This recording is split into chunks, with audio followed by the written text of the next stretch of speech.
नमस्कार दोस्तों, स्वागत है आप सभी का हमारे YouTube चैनल पर, जिसमें हम बात करने जा रहे हैं मनी लाइफ फाउंडेशन के बारे में।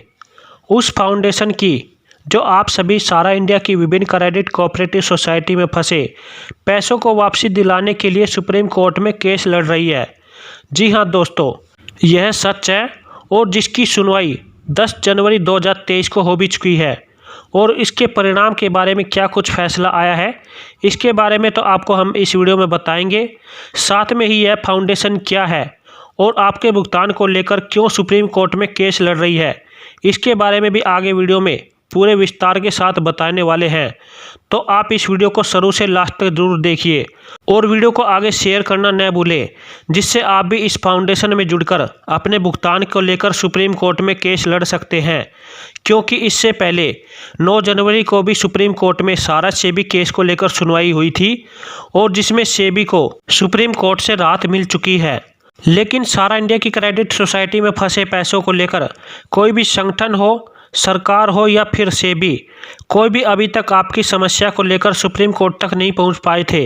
लेकिन अब आपकी इस समस्या को लेकर इस मनी लाइफ फाउंडेशन ने फैसला लिया है कि वो आपके भुगतान को वापस दिलाने का प्रयास करेगी।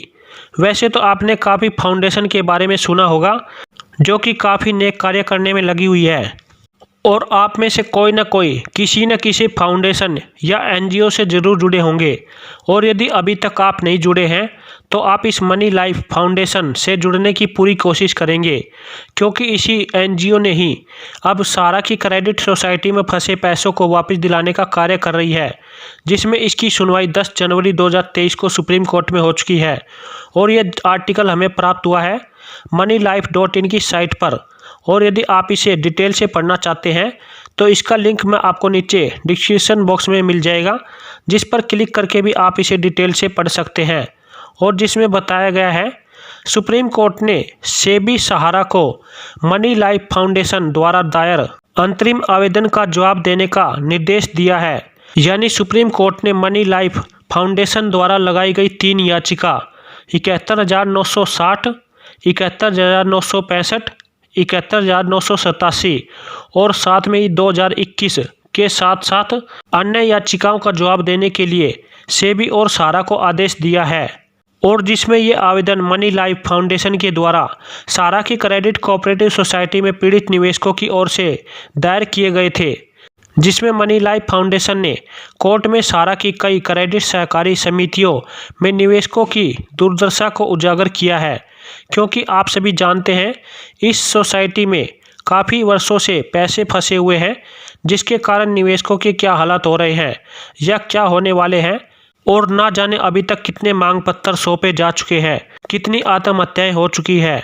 जिसको देखते हुए और आपके मांग पत्र को पढ़कर इस फाउंडेशन ने आपकी सहायता करने का फैसला लिया है। और अब यह फाउंडेशन या एनजीओ क्या है और यह आपके भुगतान को लेकर सुप्रीम कोर्ट में क्यों केस दायर किया है, आइए जानते हैं इसके बारे में भी थोड़ा विस्तार से।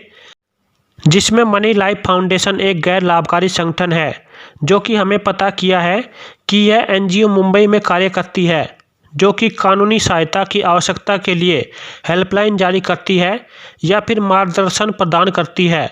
यानी कानून से संबंधित कोई भी कार्य हो तो यह एनजीओ हमेशा के लिए आगे तैयार रहता है, और वो भी निःशुल्क, यानी बिना किसी शुल्क लिए हुए। और इसी एनजीओ ने टेलीग्राम पर एक 800 से अधिक सदस्यों का चैनल बनाया हुआ है, जिसने सहारा के भुगतान कराने के वादे के आधार पर यह चैनल बनाया गया है। और इसी वादे के आधार पर कई निवेशकों से जानकारी जमा की, साथ में ही जानकारी प्राप्त करके तहकीकात भी की कि यह जानकारी सही है या नहीं। जिसके बाद इस फाउंडेशन ने सहारा समूह से संपर्क किया और सहारा समूह ने कहा कि वह केवल 18 निवेशकों को ही 39 लाख रुपए का भुगतान वापस कर सकती है। लेकिन कुछ दिनों के बाद इस वादे से भी सहारा इंडिया मुकर गई, यानी भुगतान करने का वादा तोड़ दिया। और फिर इस फाउंडेशन के द्वारा वसूली के लिए काफ़ी प्रयास किए गए, लेकिन इस एनजीओ के सभी प्रयास समाप्त हो गए। जिसके बाद इसने सुप्रीम कोर्ट में याचिका दायर की और उस याचिका में टेलीग्राम ग्रुप में जमा किए गए सबूत और 240 से अधिक निवेशकों के सत्यापित हुए डाटा को कोर्ट में प्रस्तुत किए गए। जिसमें सुप्रीम कोर्ट में सौंपी गई सूची और निवेशकों द्वारा दावा की गई कुल राशि लगभग 15 करोड़ रुपए है। वैसे ऐसे व्यक्ति जो छोटे समय के लिए निवेशक हैं, जिन्होंने सारा समूह के तहत विभिन्न योजनाओं में योगदान देने के लिए अपनी मेहनत की कमाई से अलग करने के लिए व्यवस्थित रूप से राजी किया गया था। हस्तक्षेप आवेदन के साथ 2 निवेशकों के हलफनामे भी है, जिनके विवरण पीड़ित जमाकर्ताओं के सामने आने वाली कठिनाइयां या कठिनाइयों को प्रदर्शित करने के लिए शामिल किए गए हैं।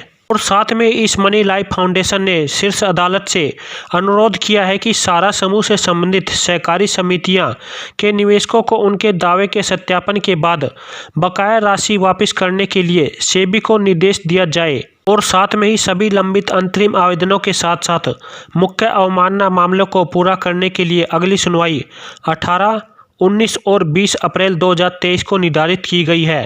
यानी 18 अप्रैल, 19 अप्रैल और 20 अप्रैल की तारीख को सारा इंडिया की क्रेडिट कोऑपरेटिव सोसाइटी के साथ साथ अन्य मामलों की सुनवाई में भी लगातार 3 दिन सुनवाई होने जा रही है। और अब देखते हैं कि मनी लाइफ फाउंडेशन की तरफ से लगाई गई याचिका इस तारीख में क्या कुछ कार्य करती है। और इस मनी लाइफ फाउंडेशन का प्रतिनिधित्व वरिष्ठ वकील श्याम दीवान द्वारा निःशुल्क आधार पर किए जा रहे हैं, जिसके अभिवक्ता गोविंद मनोहरन और अंशुला लारोया शामिल है, जबकि एडवोकेट जतिन जवेरी रिकॉर्ड पर अभिवक्ता है। यानी मनी लाइफ फाउंडेशन मुंबई का एक एनजीओ है, जिसके आगे सारा इंडिया की विभिन्न क्रेडिट सोसाइटी में फंसे निवेशकों ने भुगतान के लिए आवाज़ उठाई थी। और यह एनजीओ ही अब आपकी भुगतान के लिए सुप्रीम कोर्ट में केस लड़ रही है, जिसमें इसके केस की अगली सुनवाई 18, 19 और 20 अप्रैल 2023 को होगी। और अब देखते हैं कि इससे पहले सुप्रीम कोर्ट के आदेश के बाद सारा और सेबी इस फाउंडेशन के द्वारा लगाई गई याचिका पर क्या कुछ कार्रवाई करती है, यह तो आपको अगली तारीख में ही जानकारी प्राप्त हो सकती है। तो इसके लिए आप हमारे चैनल के साथ जुड़े रहें। और यदि आपको वीडियो अच्छी लगी है तो वीडियो को लाइक करें। चैनल पर पहली बार जुड़े हैं तो चैनल को सब्सक्राइब करें। तो दोस्तों, यही थी आज की वीडियो में सारा इंडिया परिवार से जुड़ी एक और जानकारी। मिलते हैं जल्दी एक और नई वीडियो में नई जानकारी के साथ। तब तक जय हिंद, जय भारत।